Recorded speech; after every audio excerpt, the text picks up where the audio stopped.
اللہ پر توکل کی بڑی زبردست کہانی ہے۔ ایک معصوم چھوٹا بچہ جو سبزی بیچتا تھا، سبزی کا ٹھیلا لگاتا تھا، ایک دم کروڑپتی انسان بن گیا۔ کبھی بھی اللہ کی ذات سے مایوس نہیں ہونا چاہیے۔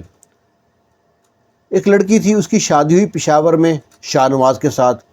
جو شاہ نواز تھا وہ مستریوں کے ساتھ مزدوری کرتا تھا، اینٹیں لے کے جا، مسالہ بنا کے دے ان کو۔ تو ایک دن وہ اوپر کام کر رہا تھا، اونچی بلڈنگ تھی، وہ مسالہ بنا کے دیا مستری کو، جب اٹھایا تو اسے سنبھلا نہ اپنا آپ، چکر آ گئے تو بلڈنگ کے اوپر سے وہ نیچے گر گیا۔ نیچے گرنا تھا، وہ فوت ہو گیا، اللہ کو پیارا ہو گیا۔ وہ عورت بیوہ ہو گئی۔ اس کے سسرال والے بھی اتنے امیر آدمی تو تھے نہیں، غریب لوگ تھے۔ انہوں نے اس کو کہا بھائی اپنے میکے چلے جاؤ اپنے بچوں کو لے کے، ہمارے پاس تو کچھ نہیں ہے کھانے تم کو کھلانے کے لیے۔ تو اس لڑکی کا بھائی کراچی میں آٹو رکشہ چلاتا تھا، وہ اپنے بھائی کے پاس آ گئی۔ بھائی نے گھر لے کے دیا کرائے پہ، اس میں رکھا، اس کی دیکھ بھال کرتا، تو اس کا خرچہ چلا رہا تھا، اٹھا رہا تھا۔ لیکن ابھی اس کے امتحان اور باقی تھے۔ اس کا بھائی رکشہ لے کے گیا، کچھ سواری ملی ہے تو واپس ہی نہ آیا۔ 1 دن 2 دن 3 دن 4 دن، یہ پریشان، نہ کراچی میں جانتی تھی کسی کو، نہ پہچانتی تھی۔ اس نے جو گھر کا مالک تھا وہ بھائی کا دوست تھا، اس کو رابطہ کیا کسی طریقے سے، اس سے کہا کہ میرا بھائی آیا نہیں 4 دن سے، پتہ کراؤ، پتہ نہیں کیا ہوا میرے بھائی کے ساتھ۔ وہ اس نے آخر پتہ کرایا تو جس کا رکشہ چلاتا تھا اس کے پاس پہنچا ہے۔ رکشہ بھی بھاڑے کا تھا، کرائے کا رکشہ تھا۔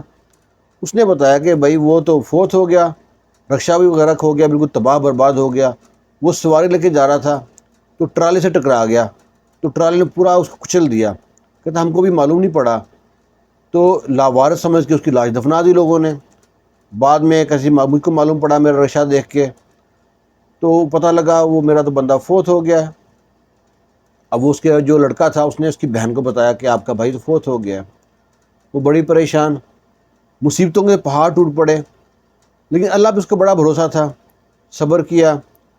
اب وہ جس کا گھر تھا اب وہ اس نے اپنی ماں کو بھیج دیا کہ میرا دوست تھا، اس کی بہن ہے، تو آپ افسوس کر رہے ہیں وہاں پہ، اور کچھ پیسے دے دیے کہ اس کو دے آنا۔ اب وہ اس کی عورت آئی ہے، اس کی ماں، اسے افسوس کیا، اس کو پیسے دیے اور کہا کہ بیٹا جب تک تمہارا دل چاہے یہاں رہ سکتی ہو، ہمیں کرایہ بھی نہیں چاہیے۔ وہ چلو، اور پھر کہتی ہے کہ تمہارا بیٹا ابھی تھوڑا چھوٹا ہے لیکن بڑا تو نہیں ہے، میرا جو شوہر ہے اور میرا بھائی، یہ دونوں چلاتے ہیں سبزی کی دکان، تو ان کے پاس بھیج دیا کرو، وہاں آواز لگا دے گا، کچھ سبزی ترتیب سے رکھ دیا کرے گا، تو کچھ 4 پیسے مل جائیں گے، شام کو سبزی لے کے آ جائے گا گھر میں۔ وہ کہتی ہے ٹھیک ہے، اتنی آپ آخر اپنے بچے کو اس دکان پہ بھیج دیتی ہے۔ اسے سمجھاتی ہے بیٹا کبھی بھی کوئی گاہک پیسے پکڑائے تو اپنی جیب میں نہیں رکھنا، کبھی بھی چوری نہیں کرنا، ایمانداری سے کام کرنا ہے، گھر میں حرام رزق لے کے نہیں آنا۔ بڑا تلقین کی، بڑا سمجھایا ماں نے۔ ماں بڑی صابر تھی۔ وہ بیٹا وہاں کام کرتا رہا، اچھی مزدوری کرتا تھا، اس کا جو مالک تھا بڑا خوش تھا۔ اس نے کہا بیٹا اب میں تم کو ایک چھوٹی سی ریڑھی لگا کے دیتا ہوں، جو ہاتھ والی ریڑھی ہوتی ہے اس کے اوپر تم سبزی بیچو، اب تمہارا کانفیڈنس اچھا ہو گیا ہے۔ بچے نے کہا ٹھیک ہے۔ بچہ ریڑھی پہ روڈ کے ساتھ ریڑھی لگاتا، سبزی بیچتا، تو کام چل پڑا، گھر کا سرکٹ اچھا چل رہا تھا۔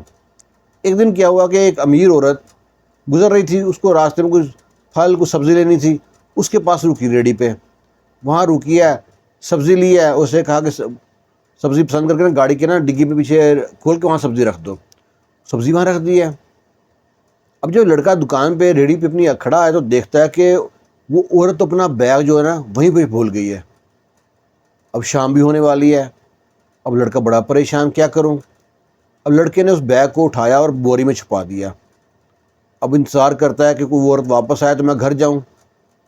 1 گھنٹہ 2 گھنٹہ، رات کے 10 بج گئے، وہ گھر بھی نہ جائے کہ عورت آئے گی وہ سوچے کہ میں چور ہوں، تو میں کیا کروں؟ بڑا پریشان۔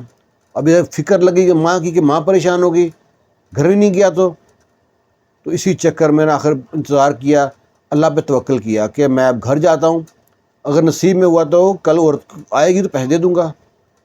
اس نے پرس کھول کے نہ دیکھا اور بوری میں اس لیے چھپا دیا تاکہ اور نہ چھین کے لے جائے۔ جب وہاں سے نکلا یا تو گاڑی دیکھتا ہے کہ آ رہی ہے اس کی طرف، تو اس کے دل میں نا یہ خیال آیا یہ وہی عورت ہوگی.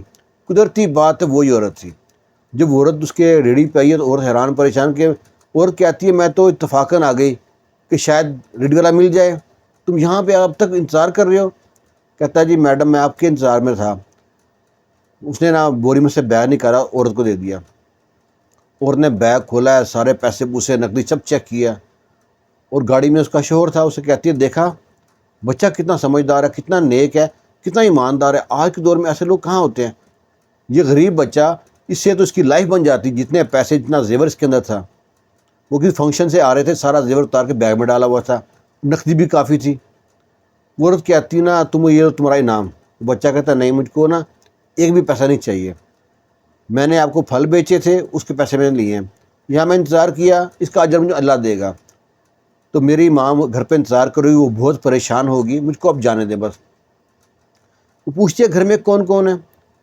کہتا ہے ہم 2 بھائی ہیں, ایک بہن ہے اور ایک ہماری بیوہ ماں ہے, میرا باپ نہیں ہے, میں مزدوری کرتا ہوں یہاں پہ, گھر چلاتا ہوں اپنا. اس لیے وہ عورت کہتی ہے کہ نا میں تمہارے نا ماں سے ملنا چاہتی ہوں. وہ کہتا ہے میری ریڑھی کے پیچھے پیچھے آ جائیں. ریڑھی کے پیچھے بھی جاتی ہے, وہ گھر پہنچتی ہے, وہاں پہ عورت سے ملتی ہے, اس کو کہتی ہے آپ کے بچے نے اتنا ایمانداری دکھائی ہے, ماں بہت خوش ہوئی ہیں. تو سارا پوچھا کہ آپ یہاں اپنا گھر ہے. بولتی ہے نہیں کرائے پہ ہے, تو کرایہ بھی دیا نہیں ابھی تک. عورت کہتی ہے آپ یہ گھر چھوڑیں, مجھے بھی نا اپنے بچوں کی دیکھ بھال کے لیے عورت چاہیے. آپ میرے گھر میں رہیں اور میرے بچوں کی دیکھ بھال کریں, اور میں بدلے میں آپ کے بچوں کو اسکول میں داخل کرا دوں گی, پڑھیں گے, اچھا انسان بن جائیں گے, مستقبل بن جائے گا بچوں کا. وہ عورت کہتی ہے کہ میں نا جس کا ایک گھر ہے ان سے بات کرتی ہوں, اس کے بعد میں بتاؤں گی آپ کو. تو جو بھی بات ہوگی آپ کو کل بتا دے گا شامیر جو ہے میرا بیٹا. کہتی ہے ٹھیک ہے. وہ پیسے دیتی ہے, راشن لا کے دیتی ہے. وہ کہتی ہے نہیں کچھ نہیں چاہیے مجھ کو. وہ چلی جاتی ہے. اگلے دن وہ نا جن کا گھر تھا ان سے پوچھتی ہے ایسے ایسے بات ہے, ایک عورت آئی ہے, اس نے ایسے بچے کو کہا ہے. وہ کہتا ہے کہ میں اس عورت کا نا پتہ کراتا ہوں کیسے لوگ ہیں. وہ جب بچے سے ملنے آتی ہے اور وہ عورت, تو وہ جو شخص ان سے ملتا ہے ان کے گھر جاتا ہے, دیکھ بھالتا ہے, واقعی صحیح لوگ ہیں. جب تسلی ہو جاتی ہے وہ کہتا ہے اس عورت سے, بیوہ عورت سے, کہ آپ کا مستقبل بن جائے گا. ظاہر ہے میرا گھر کرائے پہ ہے, مجھے بھی کبھی نہ کبھی خیال آئے گا گھر خالی کرانے کا, وہاں پہ آپ کو پیسے بھی ملیں گے, گھر رہ بھی سکتی ہیں اور بچے پڑھ جائیں گے, بڑی اچھی بات ہے. لو جی وہ بیوہ عورت شفٹ ہو جاتی ہے اس گھر میں. اس کی نا بچیاں ہوتی ہیں 2, اور دونوں اللہ کی طرف سے نا معذور ہوتی ہیں. اللہ تعالیٰ کسی گھر میں پیسے دیتا ہے تو اولاد نہیں دیتا, اگر اولاد دیتا ہے تو معذور بنا دیتا ہے. غریب کے گھر میں اولاد دیتا ہے تو پیسے نہیں ہوتے. تو وہ عورت نا ان بچوں کو پالتی ہے, بڑے بچے اس سے نا مانوس ہو جاتے ہیں. ان کا اچھا کاروبار تھا, اچھی فیکٹری وغیرہ تھی, چل رہے تھے, خوب امیر لوگ تھے. اور اس بچے کو پڑھایا, اور اس کے بیوہ کے بچے کو سب کو اسکول داخل کرا دیا. بچے پڑھتے رہے, اچھی تعلیم حاصل کی. تقریباً 20 سال ہو گئے وہاں پہ رہتے ہوئے. تو جو اچانک جو تھا نا اس امیر عورت کے شوہر کو ہارٹ اٹیک آیا, اس کا شوہر فوت ہو گیا. اب شوہر فوت ہونا تھا, امیر لوگ کے رشتہ دار بہت جاگ جاتے ہیں. سب رشتہ دار جناب آگے کہ ہم اس سے رشتہ دار ہیں, اور گھر میں جناب قبضہ جمانا شروع کر دیا, کاروبار میں مل مارنا شروع کر دیا, لوٹ کا مال سمجھ لیا, اللہ تللے سب کٹھے ہو گئے. اب یہ عورت بڑی سمجھدار تھی, پہلے بھی لفٹ نہیں کراتی تھی. اس نے نا اس عورت سے کہا, بیوہ سے, کہ میں تم پہ نا ساری زندگی تمہاری قرض دار رہوں گی, احسان مند رہوں گی, بس مجھ پہ ایک آسان کر دے. وہ کہتی کیا احسان کرنا ہے. کہتا اپنا تمہارا بیٹا شامیر ہے, میری بیٹی معذور ہے, میں چاہتی ہوں کہ تمہارے بیٹے کی شادی میری بیٹی سے ہو جائے, اور تمہارا بیٹا میرا کاروبار سنبھال لے. مجھ کو تم لوگوں پہ اعتبار ہے, یقین ہے. جو میرے رشتہ دار ہیں وہ سب کھاؤ پو ہیں, سارا کھا جائیں گے, تو تمہیں اپنے بیٹے کی شادی میرے بیٹے سے کر دو, اپنے بیٹے کی شادی میری بیٹی سے کر دو. تو جی وہ اپنے کہتی میں اپنے بیٹے سے پوچھوں گی, پڑھ لکھ گیا ہے, آزاد خیال ہے, کہیں یہ نہ ہو کہ وہ انکار کر دے, میں حامی بھر دوں. اپنے بیٹے سے پوچھتی ہے بھئی یہ بات ہے. بیٹا کہتا ہے جی مجھے منظور ہے, کوئی بات نہیں. وہی شادی ہو جاتی ہے. شادی کے بعد یہ عورت نا اداس رہتی تھی, دل بجھ سا گیا شوہر کے فوت ہونے کے بعد, اپنے آپ کو تنہا محسوس کرتی تھی, جینے کی امنگ ختم ہو گئی تھی. لیکن ہمارے پہ بڑا اعتبار کرتی تھی, جو بیوہ عورت تھی اس پہ بہت اعتبار کرتی تھی.